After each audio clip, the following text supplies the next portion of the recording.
नमस्कार दोस्तों, कैसे आप लोग? आज मैं आपके सामने बीकाजी फूड्स के बारे में चर्चा करूंगा क्योंकि मुझे कमेंट्स में पूछा गया था सर एक बार बीकाजी फूड्स के ऊपर चर्चा जरूर करिएगा क्योंकि इसका जो चार्ट है एक अच्छा खासा करेक्शन देखने को मिला। एक बिग फॉल देखने को मिला। टॉप लेवल 1000 था, अभी 500 600 के आसपास आया था। तो ओवरऑल देखा जाए तो 80% सॉरी 40% के आसपास क्रैश हो गया था। तो वहां से क्या 70% जर्नी हो सकते हैं। तो पूरा चार्ट में मैं डिटेल्स में आपको समझाऊंगा। तो उससे पहले इस कंपनी का ओवरव्यू देख लेते हैं।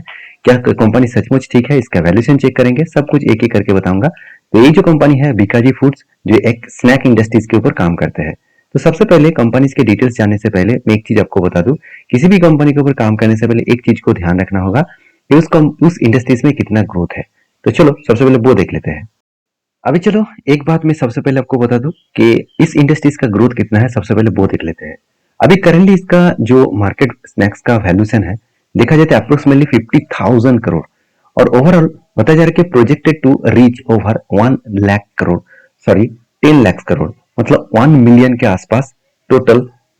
आप सोचिए 10 लाख करोड़ का 2034, मतलब आज से 8 साल बाद इसका टोटल ग्रोथ हो जाएगा दुगना, दुगना से भी ज्यादा। तो ओवरऑल बात करूं तो कितना ग्रोथ होने वाला है सीएजीआर के हिसाब से 8%।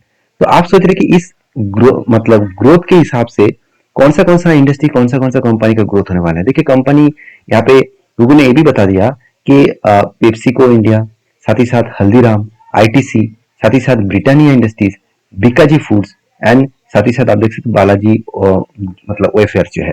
तो बेसिकली आज मैं बीकाजी फूड्स के ऊपर चर्चा करूंगा क्योंकि इस कंपनी को मुझे कुछ पॉजिटिव डेटा देखने को मिला और कुछ वीकनेस भी है।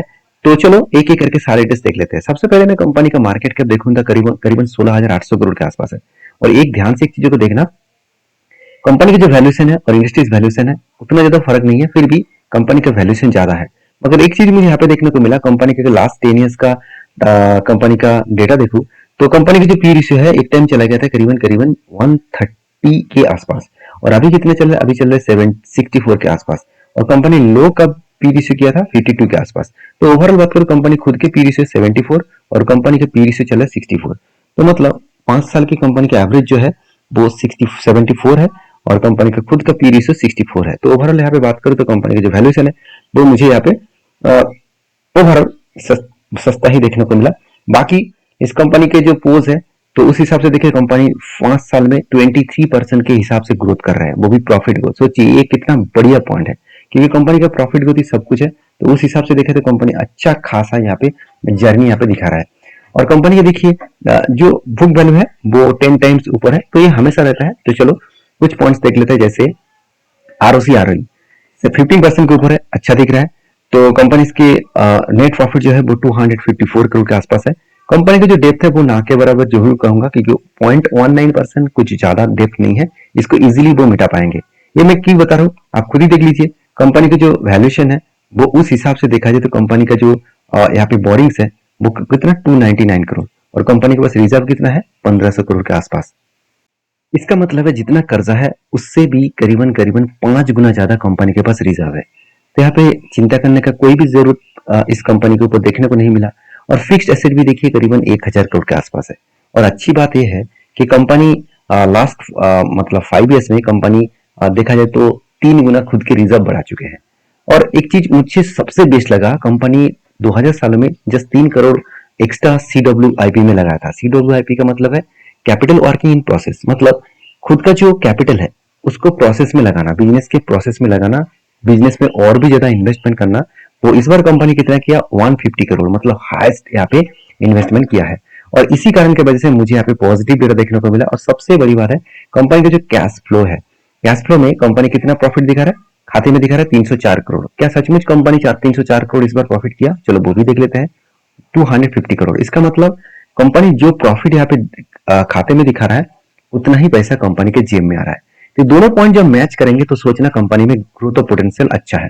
अगर मैं कंपनी के साल भर के डेटा देखूं तो हर साल कंपनी का सेल्स ग्रोथ बढ़ते चले गए।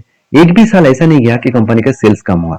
मानता हूं कंपनी का एक्सपेंस भी हुआ, एक्सपेंस मिटाने के बाद कंपनी का जो ऑपरेटिंग प्रॉफिट मार्जिन है वो देखेंगे, कंपनी का ऑपरेटिंग प्रॉफिट मार्जिन भी अच्छा खासा पॉजिटिव देखने को मिला, 13% से 14% तक चला गया।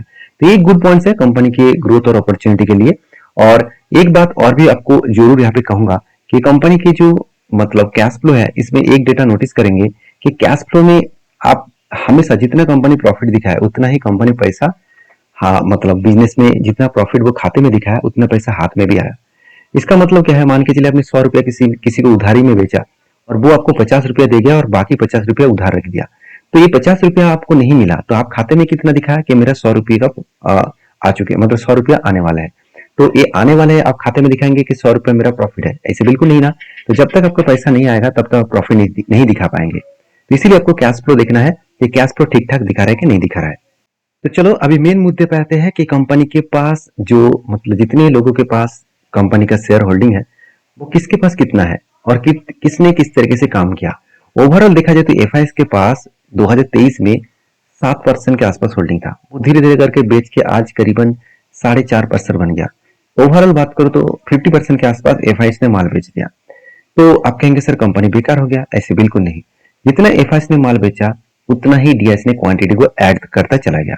तो डीआईएस के अंदर कौन सा कंपनी है वो भी देख लीजिए।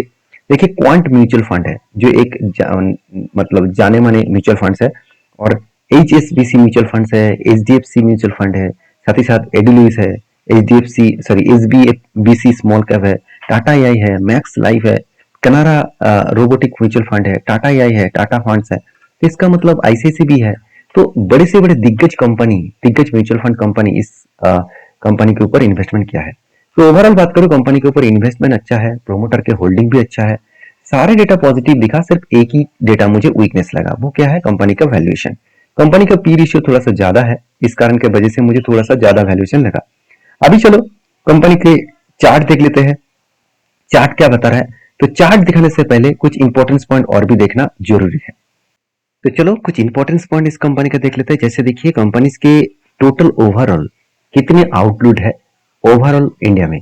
तो इंडिया में जितने आउटलेट है अगर देखा जाए 2023 के मार्च के डेटा के हिसाब से करीबन नंबर ऑफ आउटलेट था करीबन करीबन 1.5 लाख के आसपास, और वही दिसंबर 2025 के डेटा के वाइज देखा जाए तो वो दुगना से भी ज्यादा हो चुके हैं, 3.5 लाख आउटलेट से भी ज्यादा। तो सोचिए जस्ट 2 इयर्स में 2023 से लेकर 25 सॉरी 3 इयर्स में कंपनी ने करीबन दुगना से भी ज्यादा आउटलेट ओपन किया। तो जितना आउटलेट मतलब उतना सेल मतलब कंपनी का ग्रोथ। तो यही अपॉर्चुनिटी के हिसाब से मुझे इस कंपनी पॉजिटिव लगा। तो आपको कैसा लगा जरूर मुझे कमेंट्स करना, और आप मुझे कमेंट्स करके बताना आप किस तरीके से कंपनी के ऊपर एनालिसिस चाहते हैं। डिटेल्स एनालिसिस चाहते हैं तो मुझे कमेंट्स करके उस कंपनी का नाम बताइए। अभी चार्ट के बारे में बात करूं तो कंपनी हाई का था करीबन 1000 के आसपास, वहां से करेक्शन हुआ, एक बार रिटेस्ट करके ऊपर जाने की कोशिश किया, फिर से नीचे आया, फिर से ऊपर जाने की कोशिश कर रहा है। मतलब जब तक इस हाई लेवल मतलब 818 लेवल को क्रॉस नहीं किया तो वो ऊपर नहीं जा पाएंगे। तो बार बार वो नीचे लेवल को टेस्ट कर रहा है, वही लेवल को टेस्ट कर रहा है जो कंपनी का 52 का लो है। जो 52 का लो रेंज दिखा रहा है करीबन 600 के आसपास। तो 600 से लेकर अगर 1000 तक जर्नी करे करीबन 70% तक जर्नी हो सकते हैं।